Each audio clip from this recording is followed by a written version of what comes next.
Over time, this spot in front of my base has gotten very messy. So today we're going to do some building and just make it look nicer. While we're doing that, I'm going to read you guys some really scary Reddit stories. The first story today is from r/nosleep from user Saturdead. Stay by the fire. My parents never fought. They had disagreements, sure, but they weren't the kind of people to express it in an unpleasant way. They were kind people, a little reserved, but in a Midwestern kind of way. With that said, there was one time in my childhood when they did not hold back, and I wasn't supposed to hear it. It was almost 2 a.m. I was sick with the flu and had to get up over and over to blow my nose. It was awful, but Mom got me a Turtles comic that I had been reading religiously. It's amazing how little it takes to turn something awful into an adventure at that age. I got up and headed for the bathroom after another bout of sneezing, when I heard loud voices coming from the kitchen.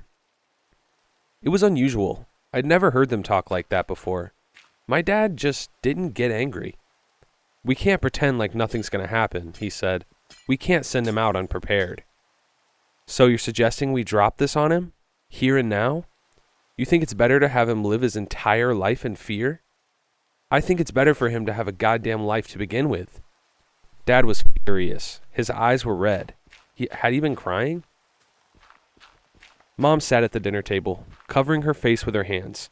She couldn't stop sobbing. I'd seen her cry at the movies a couple of times, but never like this. "Maybe it stops with us," she sighed. "Have you considered that maybe this is it? Have you considered the alternative?" Dad sat down across from her, taking her hands in his. "We don't have to make his entire life about it. We don't. But can we please just agree to not leave him in the dark?" "What are you going to do?" "I'll figure something out, I promise." They sat there for a full 10 minutes looking at one another. I never heard the full conversation, but the next day I was told that my grandparents had died. They were 63 and 65 years old, and they died at the same time. No one told me what happened. I didn't think much about that night until many years later. I was 28 when my parents died. Both of them, on the same day, just like my grandparents. I didn't get the full details, just an uncomfortable phone call from a police officer. Even as an adult, you never really expect your parents to die. Sure, you know it will happen eventually, but it hurts you in a way you wouldn't know. You can't prepare yourself for those great pains of the human experience. And if it didn't hurt, well, then you've probably had enough pain as is. I was an only child, so there was no one to call but distant cousins and uncles, people I hadn't seen for years. Among the flurry of funeral bills and condolences, I almost forgot to check what they left behind. It wasn't until weeks later, while browsing their belongings, that I found a peculiar box, one with a note attached, along with my name.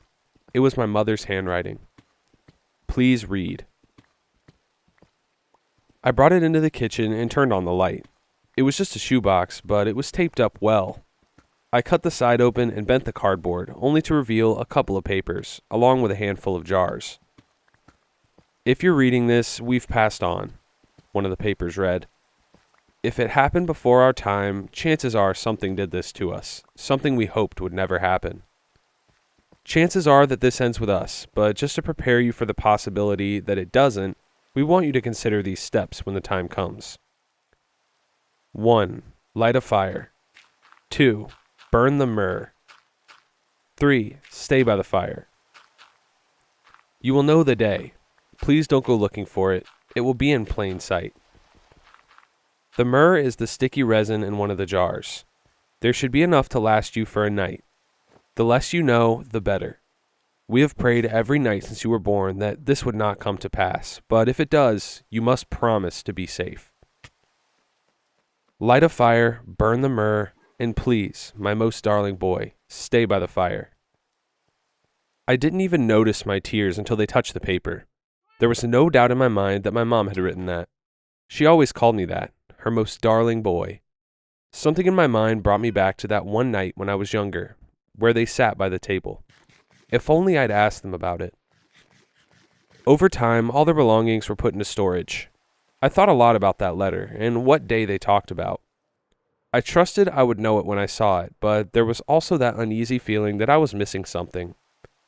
They were talking to the boy they knew.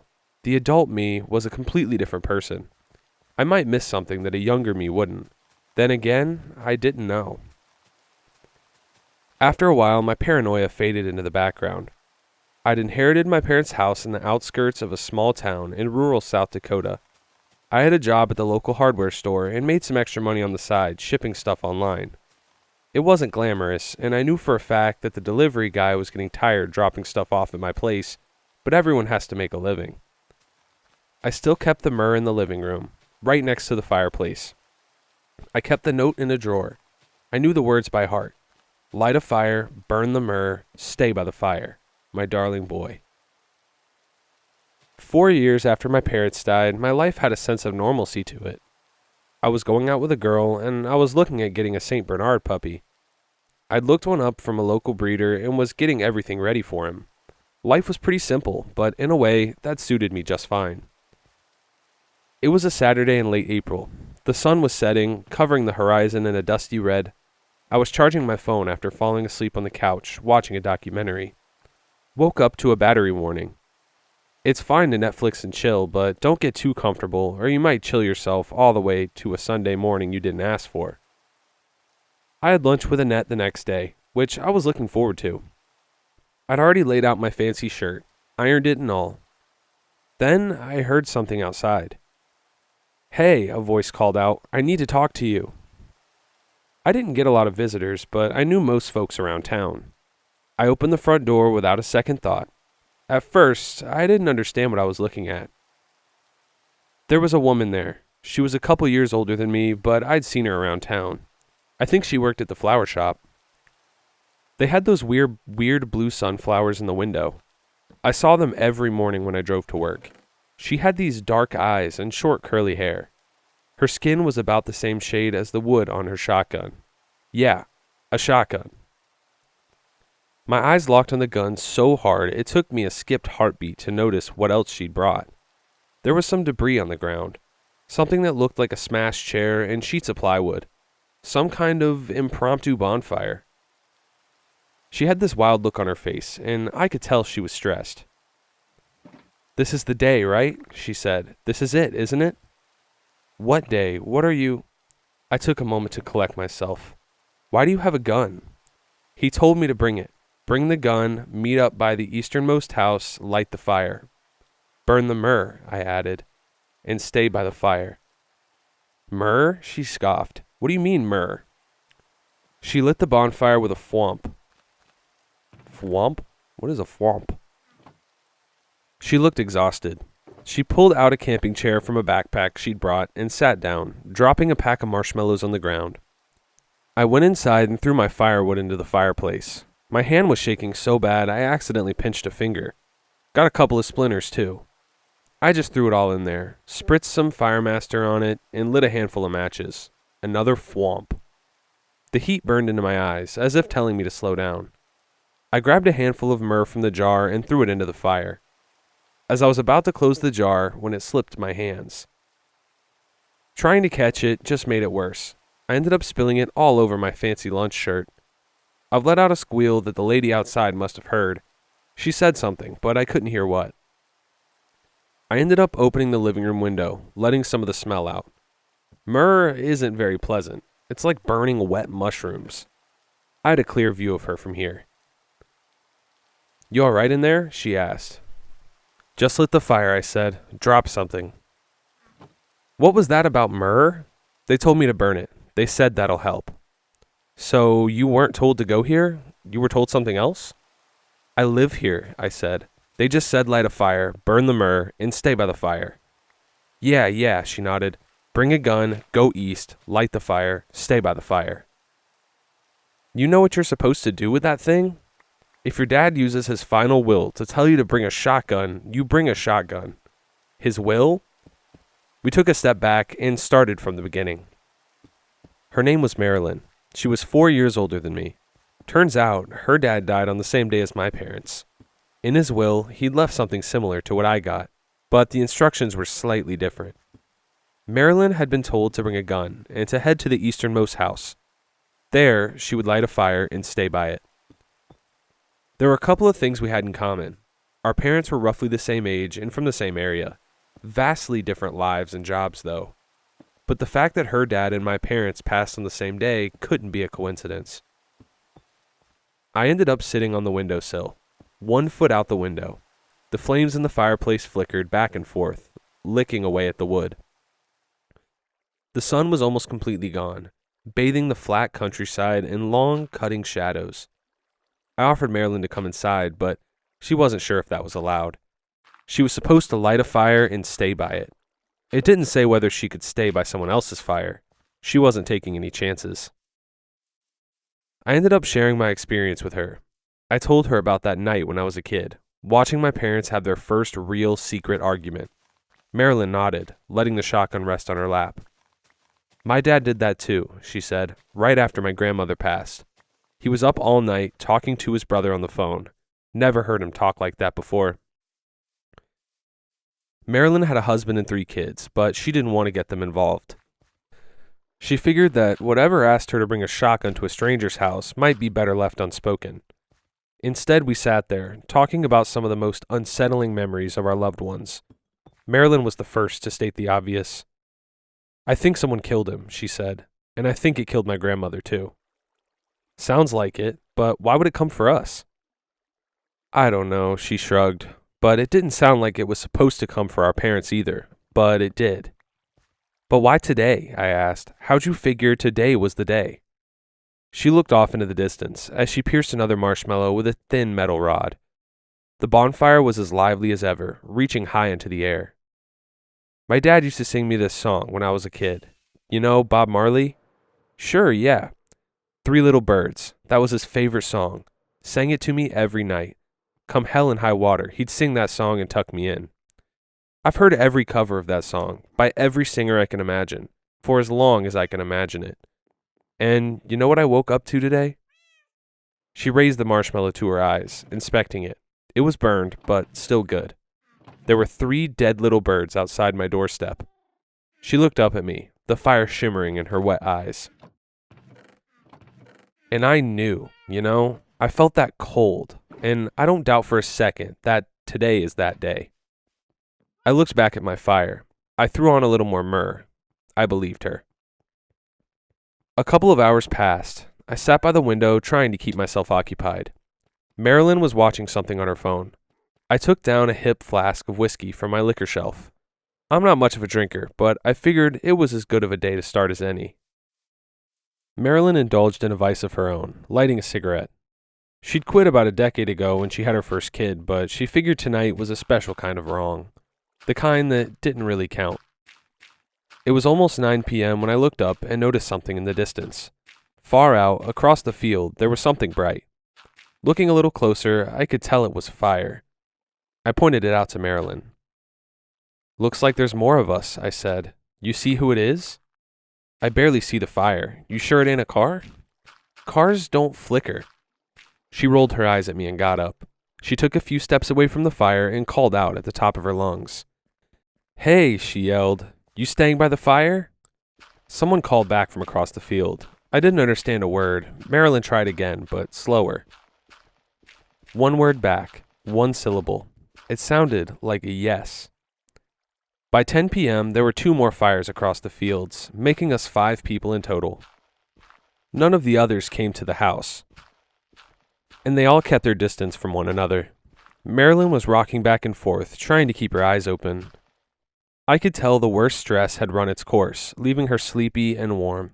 The fact that it was a windless spring night didn't help. Hey, I said, trying to keep her up, you ought to burn some myrrh too.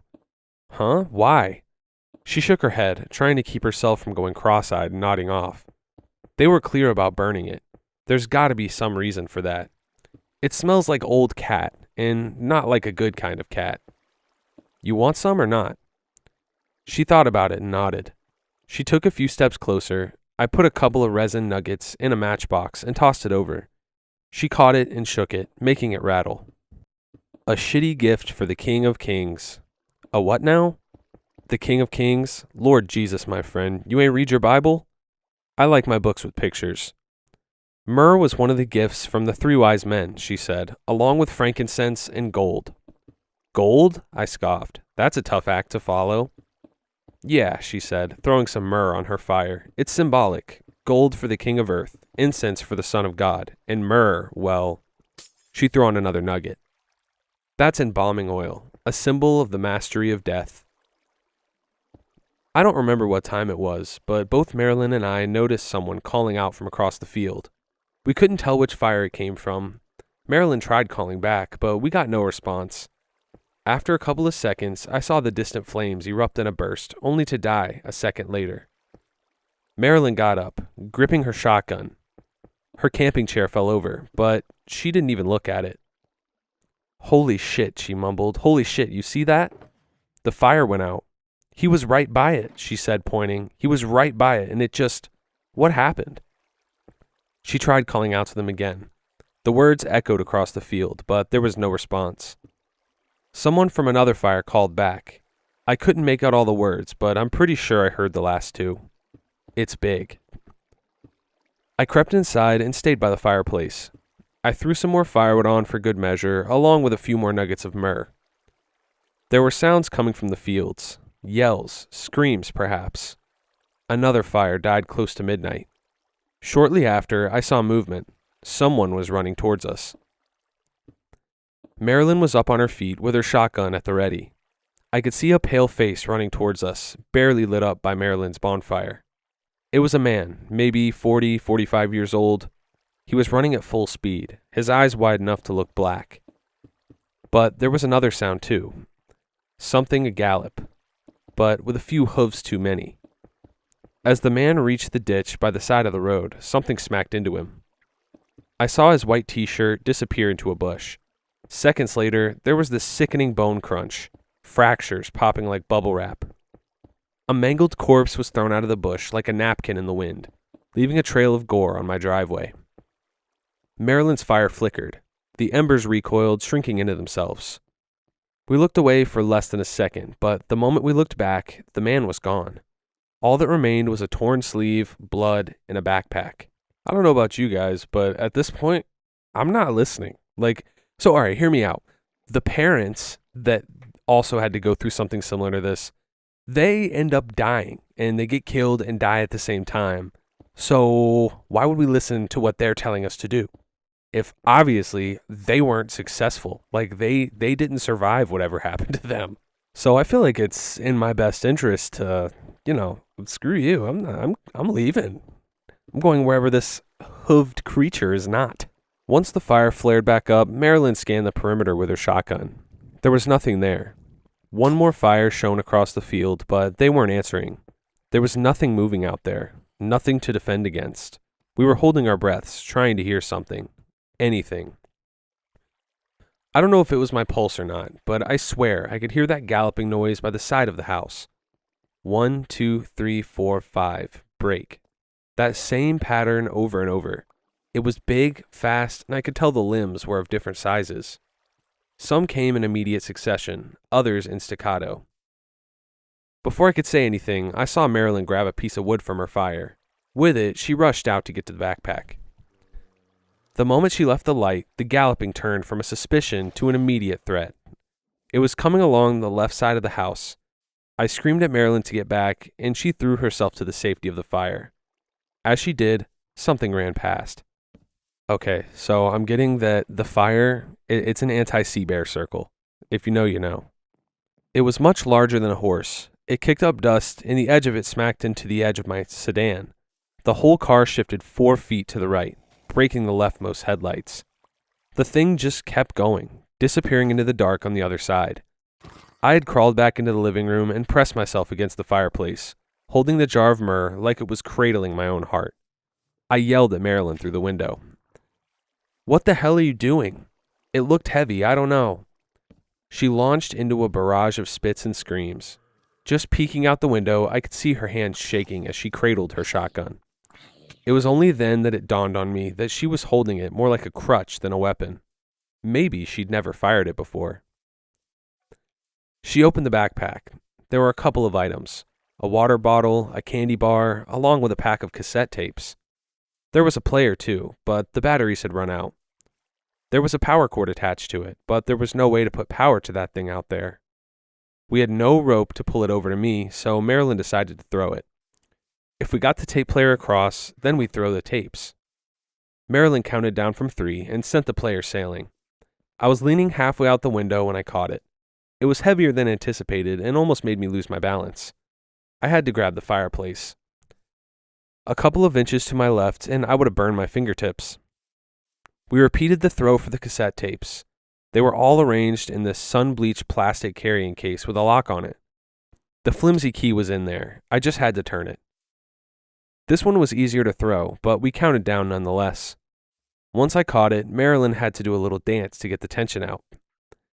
I plugged the cassette player in and put it on the windowsill. There were 6 tapes in total, so I put one on. I turned up the volume so Marilyn could hear. The first tape started in the middle of a discussion, a cacophony of voices, all struggling to speak over one another.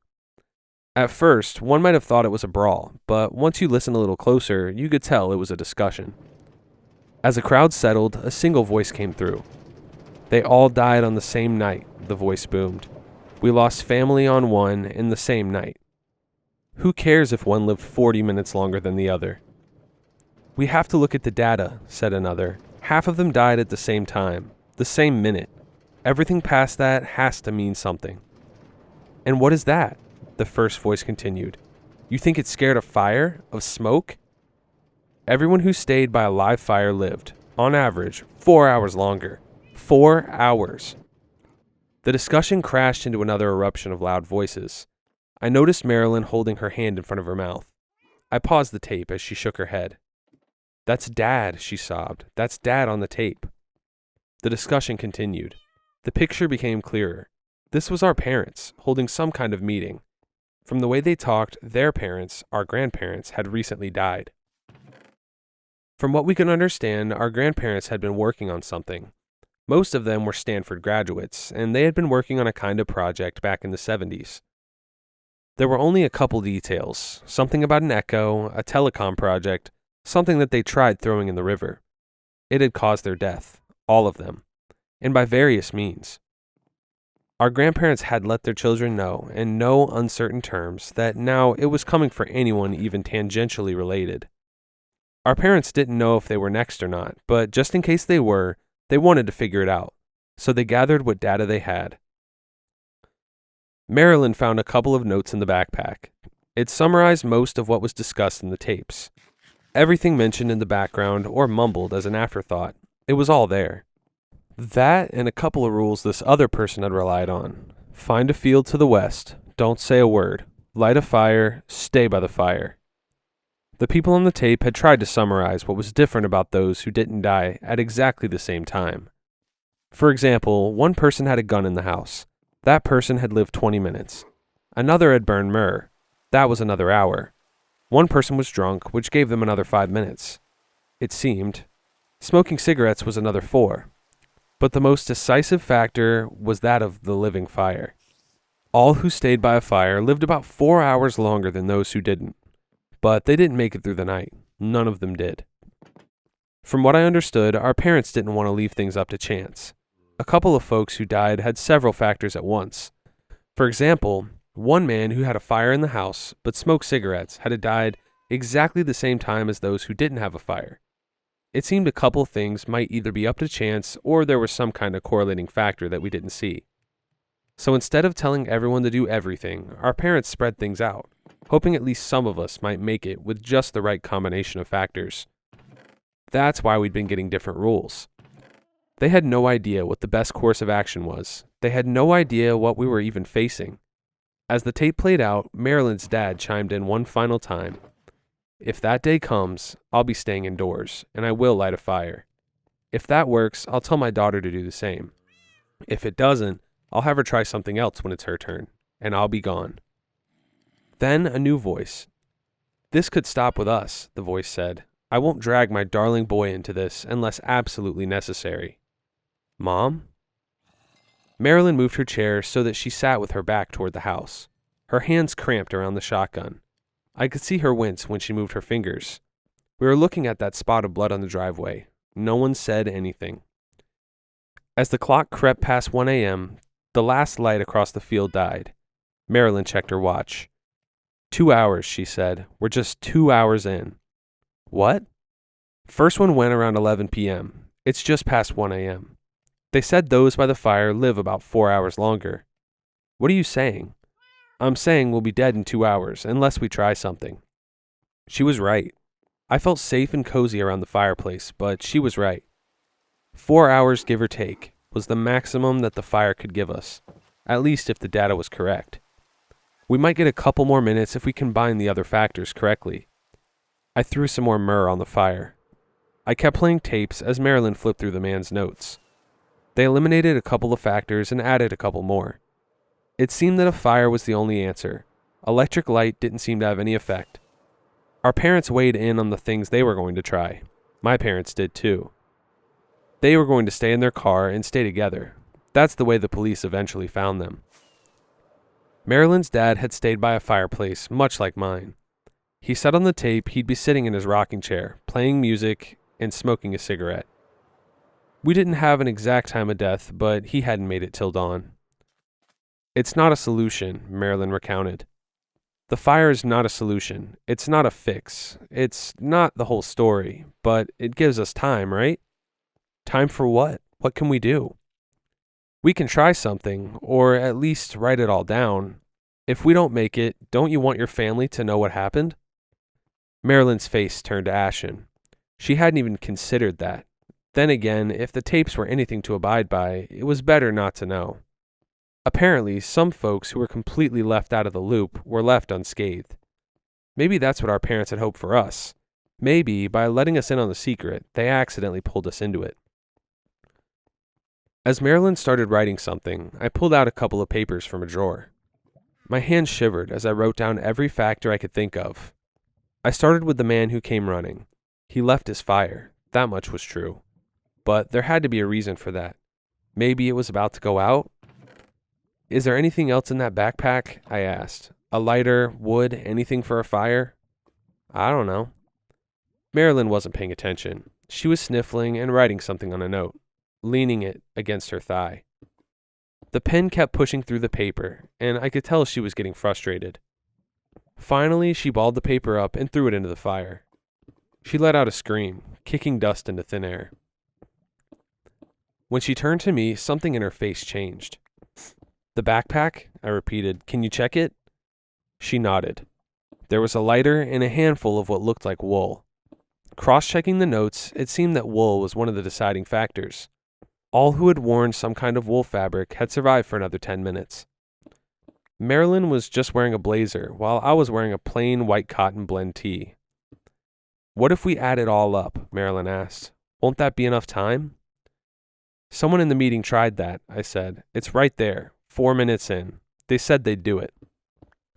So, did it work?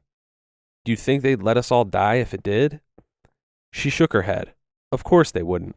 Besides, it had already been established that certain factors seemed to cancel each other out. There had to be a pattern, but we weren't seeing it. We considered the biblical angle. Myrrh, frankincense, gold. Problem was, there had been one man with incense and another man who had a lucky gold coin. Both had died on the minute. That didn't mean it couldn't be a factor, but chances were slim that it mattered. As Marilyn considered setting a trap or even going as far as burning the house down, I heard that sound again. The galloping was coming closer, moving across the field. I could hear the deep thuds as it moved through the mud on the west side of the building. I held up a hand to Marilyn, and she immediately shut up, raising her weapon as she did. It was darker outside, and the fires looked smaller. As something moved in the field, I saw Marilyn sweeping the shotgun left and right, waiting for something to show itself. I could hear it breathing, these big, long breaths. The irregular thud of its legs echoed as it dragged itself by, just outside our vision. Then a noise, like a sharp inhale, followed by stuttered clicking. It stopped moving. It exhaled, and Marilyn's fire flickered. Her breath turned into a cold cloud as her teeth started to chatter. Her fire was dying. As the thing began to move, I could hear something shift. In intensity, intention, and direction. It was heading for my house. Marilyn looked down at her dying fire, watching full flames turning into embers in a matter of seconds. "Inside," I cried out, "now." She took a step away from her fire as something moved down the driveway. As the last ember snuffled out, something smashed into the ashes, sending the pulverized charcoal spewing into the air. Marilyn unleashed the double-barrel shotgun as something ran her down. She must have hit something. I heard a noise and the thing changed its angle of attack. It was going to run straight through the house, but it ended up crashing into the wall of the guest bedroom. I could hear the window shatter and the bricks break as I scrambled to get away, keeping the momentum. Marilyn was mangled, thrown straight through the front door, which hung from broken hinges. I could hear the thing coming back around. It was still moving, turning for another go. Marilyn was out there in the hallway, in the dark. She was out cold, and it was really cold. I could see my every breath forming in a huff of white smoke. I broke the third rule. I didn't stay by the fire. Running into the hallway, I could hear the thundering coming closer. I took Marilyn under her arms and dragged her back into the light of the fireplace. She got her foot stuck on the corner of my couch. The sudden pull made me lose my balance, falling backwards. As I lay there, I heard those big steps slowing down. It stopped short of my front door, poking at it. The wood came loose from its hinges, pieces smacking into the floor. Then I saw a hand reaching in. It had this gray texture, like old leather. 4 fingers of various sizes. Not like our fingers, where there's an opposable thumb, index finger, and so on. No, it was all off. One finger had 4 joints. One had 2. One was really long and curled outward. It was feeling the floor, its sharp black nails scraping against the wood. It was so gentle. It was reaching for Marilyn. I pulled her back a little, just a couple of inches.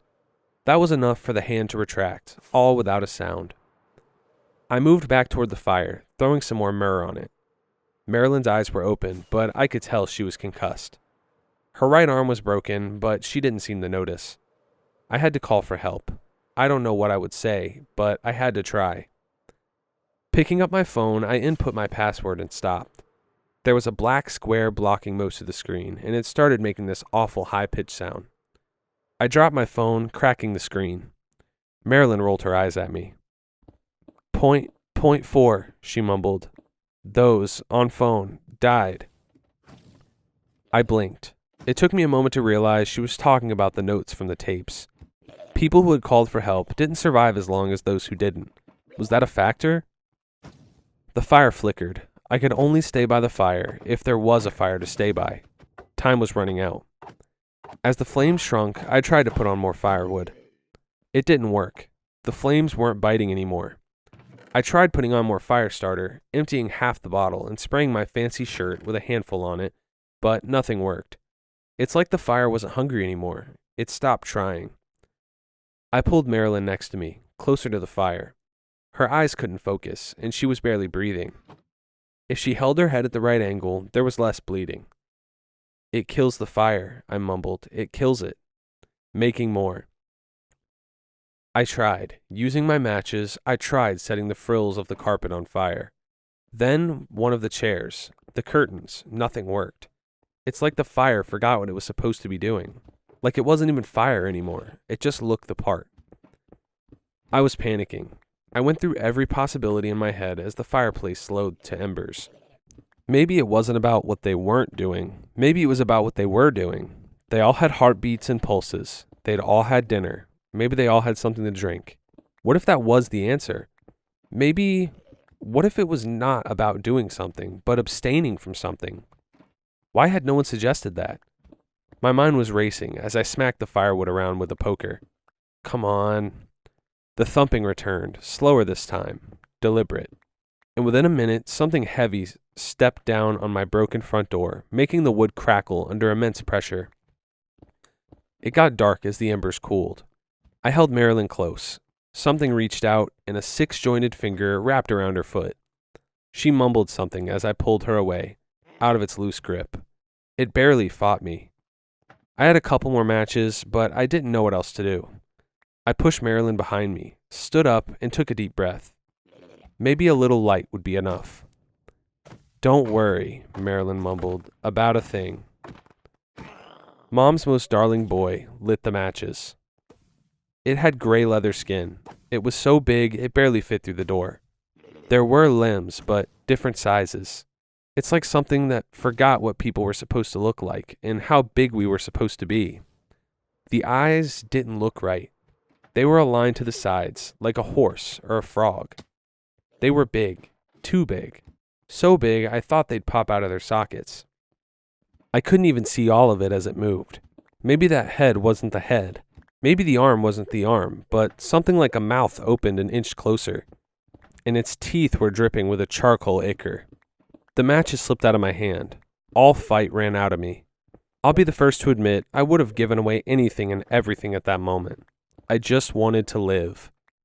The matches landed on my fancy shirt, the one splattered with fire starter and myrrh. The tiny specks of resin glowed as the ember reignited. I looked down. There was a fire in there, deep, deep inside. I grabbed the shirt, wrapped it around my hand, and blew. An ember breathed. I blew again. A stuttered click came closer as something heavy dragged itself across my floor. I wrapped my whole arm in that damn shirt and waved it like a goddamn flag, screaming at it to please just work. And then it flared up. My entire arm lit up in flames. Half a dozen eyes blinked and turned away as that leathery thing scrambled into the dark. It was too big to turn. It screamed in fear, and I screamed in pain. I stepped forward as if the flames themselves pushed it back. I stretched my arm out to keep the pain from my chest, hoping the fire wouldn't have time to spread. I stepped forward, it stepped backward. It crawled on its belly into the guest room, only to roll out the window. I could hear the crunch as its weight thudded into the bushes outside.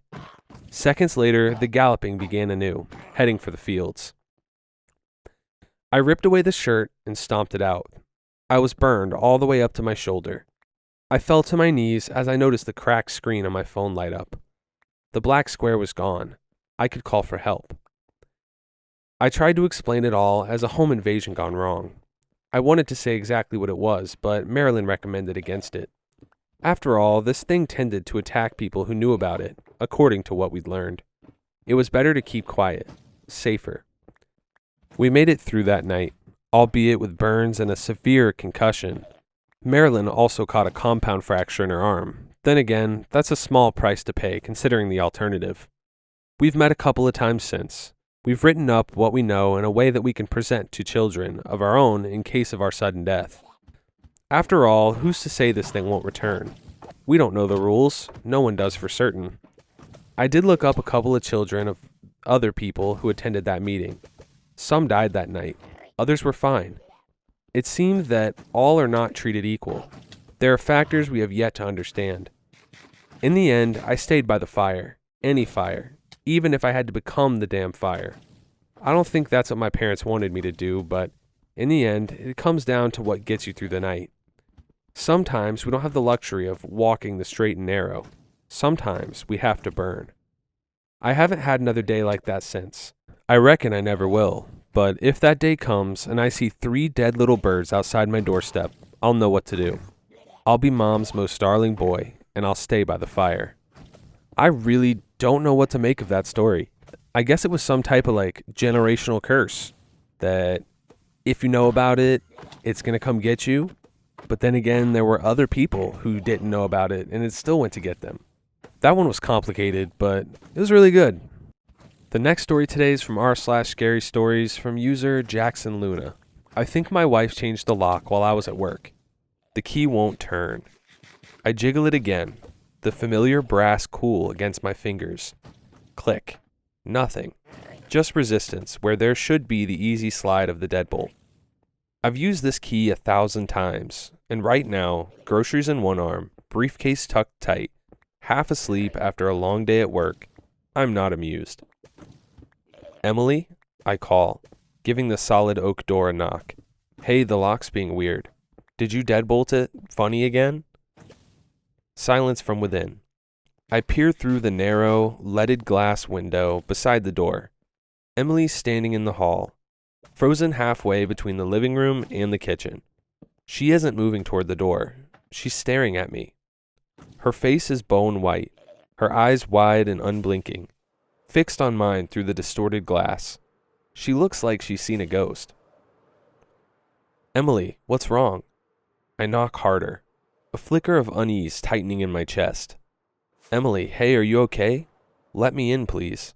It's me. It's Ben. I rattle the handle, panic rising now, all my focus on her. A choked sob escapes her, her hand flying to her mouth. Tears well and spill over, tracking paths through her pallor. Still, she doesn't move toward the lock. Emily, please. I hammer on the wood door now. Open the door. Talk to me. What happened? She flinches like she's been struck, stumbling back a step. No, she whispers, shaking her head. No, this isn't possible. My heart kicks hard. Emily, what's going on? I press my face closer to the door, voice low and urgent. Open the door, please. Let me help you. She backs further into the shadows, her hands trembling at her sides. No, she says again, firmer this time. You can't be here. Emily, I say softly, it's me. It's Ben. Just open the door, please. She snaps then, her voice sharp and panicked. You're not Ben. Ben is dead. Silence slams between us. Her voice, when it returns, is a thin, broken whisper, barely audible through the thick wood. You died, Ben, 6 months ago. Another sob tears through her. We mourned you. I mourned you. 6 months. The impossibility of it slams into me. I remember yesterday morning, kissing her warm cheek, the smell of her shampoo, the mundane argument about whose turn it was to take out the recycling. I remember today, the commute, the tedious budget meeting. Emily, that's insane. I'm right here. Look at me. I saw you this morning. I'm real. You look like him, she weeps, her voice thick with revulsion now, cutting through the fear. You sound almost like him, but you're not Ben. Her terror isn't hysterical. It's cold, absolute, and utterly devastating. Please, just go away. Whatever you are, leave us alone. Please. And then she turns. Her footsteps echo down the hall, leaving me stranded, exiled, on the porch of my own home. My breath stutters. My fingers go numb. I drop the groceries without realizing. Plastic bags spitting, cans rolling across the stoop. I dig in my pocket for my phone, hands trembling. But it isn't there. Of course it isn't there. Where the hell is it? Help, I shout, turning to the street. Somebody please, I need help. Windows glow warmly in the distance. Cars pass. No one answers. I sprint down the sidewalk, nearly tripping on the curb, and tear across the block towards Mike's house, my oldest friend, the only person who might make sense of this. The porch light is off. I pound on the door with both fists. Mike, open up. It's Ben. Emily's not okay. She's saying crazy things. Please, man, I don't know what's going on. The living room curtain twitches. A sliver of Mike's face appears, pale, strained, eyes wide and bloodshot. The porch light flicks on. The door cracks open, and there's Mike, standing barefoot in the doorway, blinking against the glare. I open my mouth to tell him all that happened, but the look on his face stops me cold.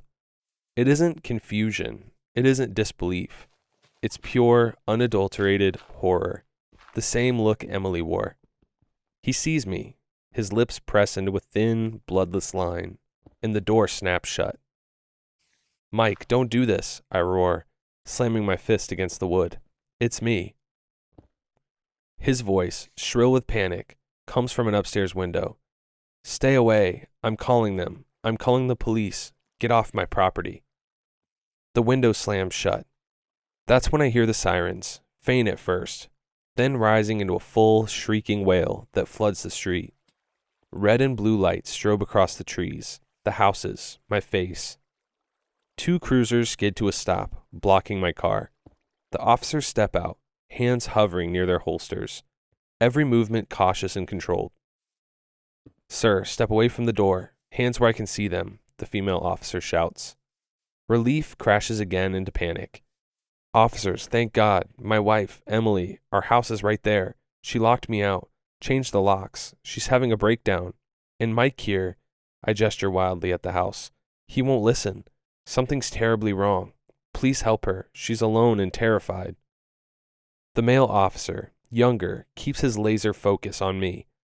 Sir, your name? Calmly. Ben Carter. I live right here. Please, you have to help me get to my wife. She needs me. The female officer's eyes flick to Mike's house. The upstairs window is open a crack. Mike's face is visible. He nods frantically, pointing at me, his mouth moving silently.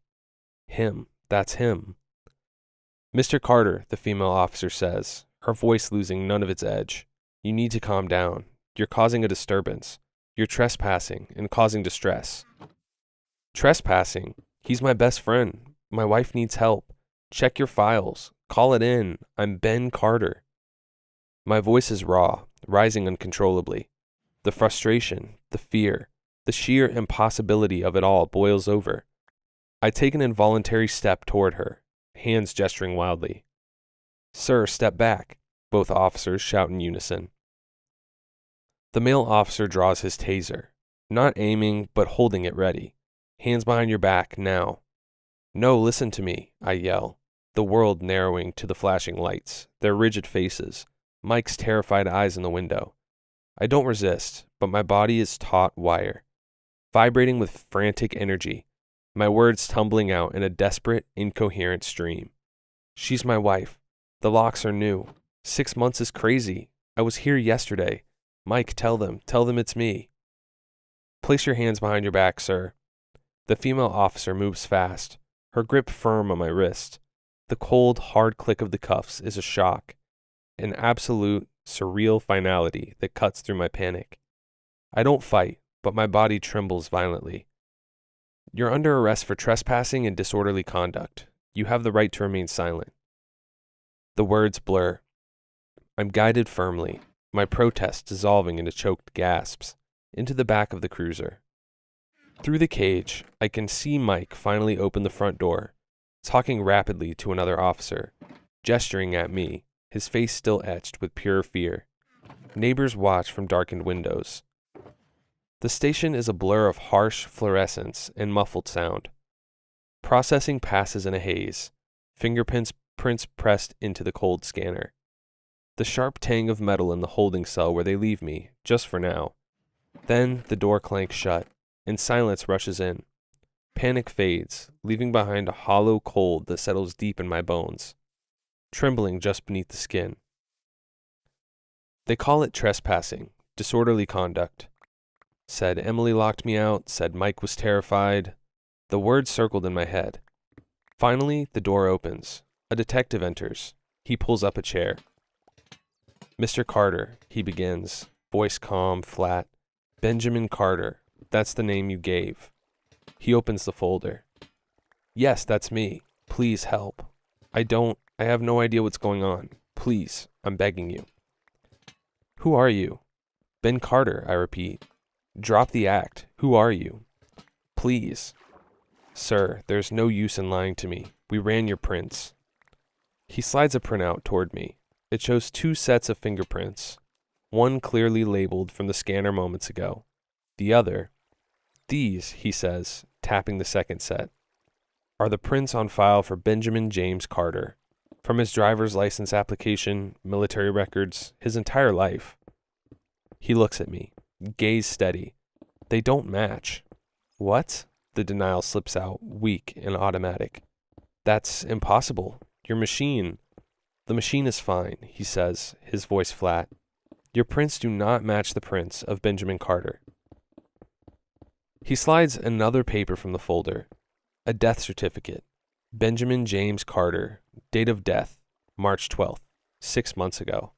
My address, my birth date, my parents' names. Official, sealed. This is a legal record. He slides over another document. A police report. Missing person, Benjamin Carter. Vehicle recovered from Blackwater River. No sign of driver. Extensive search suspended. Dated 6 months ago.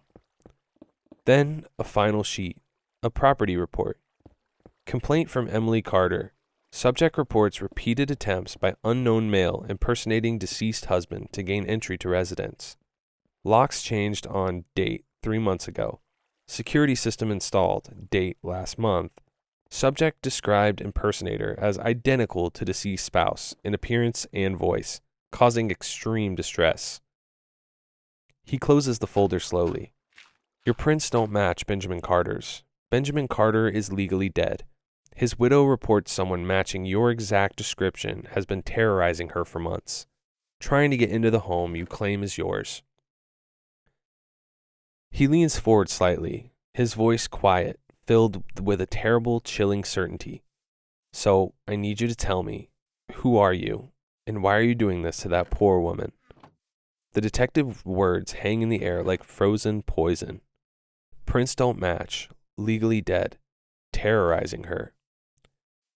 They're facts, delivered with the crushing weight of bureaucracy. My mind shambles, a rat in a flooding cage. This isn't denial anymore. It's pure animal panic, clawing at the bars of an impossible trap. Who am I? I echo. The detective's pity stare burns like acid. I'm Ben Carter. That's my house. Emily is my wife. My voice rises, sharper than I mean, echoing off the cinder block walls. Can't you see? She's locked herself in there, terrified, out of her mind, thinking nonsense. I need to get into that house. She needs me. She needs to see me properly, to understand it's really me. I lean forward, the metal chair scraping harshly across the floor. Take me there right now. Unlock the door. Let me show her. Let me touch her. She'll know. She'll know that it's me. She has to. The detective doesn't flinch, but his eyes shift, hardening.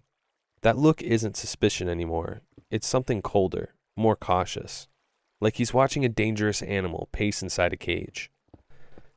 Mr. Whoever you are, he says evenly. Emily Carter is safe. She's under protection. She doesn't want to see you, and she's terrified of you. Your insistence on forcing your way into her home, after everything we've documented, is deeply concerning. Concerning? A brittle laugh escapes me, high-pitched and wrong. She's my wife. Of course I need to get to her. Can't you grasp that? She's confused, grieving, but I'm here. I can fix this. Just take me home. My hands clench around the cold metal table, knuckles white. I can feel the rough grain of our front door, the cool brass knob, the need to be inside, to stand in our living room, to smell the faint scent of her vanilla candle, is a physical ache, a compulsion that drowns the chilling weight of the evidence. That house, it's mine. Every brick. She changed the locks, but it's still mine. I belong there. She belongs with me. Let me in. The detective slowly pushes his chair back, creating space. His hand settles casually near his hip, near his weapon.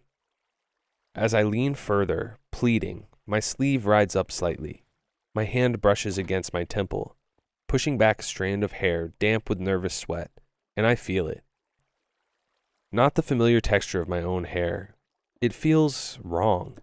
Thicker, coarser, almost waxy, like damp straw, not human hair. When did I last wash my hair? The question surfaces, absurd amidst the chaos. Yesterday, this morning. I lift my hand again, intending to run my fingers through it, to confirm the strange sensation. My gaze drops to my wrist as I raise my arm. The fluorescent light overhead is harsh and unforgiving. It illuminates the skin of my inner wrist, normally pale and faintly veined. But there are no veins. I stare at the skin, an even, slightly waxy pallor, with no veins beneath the surface, just smooth and unnatural, like porcelain or wax. My breath hitches, the frantic energy falters, the desperate urge to scream about Emily, about the house, falls silent. Slowly, I press the index and middle fingers of my other hand against the pulse point on my neck, just below my jaw. A habit ingrained since childhood, checking my own heartbeat in moments of stress. I press hard, feel the coolness of my skin. Wait, nothing. No rhythmic thud, no flutter, just stillness.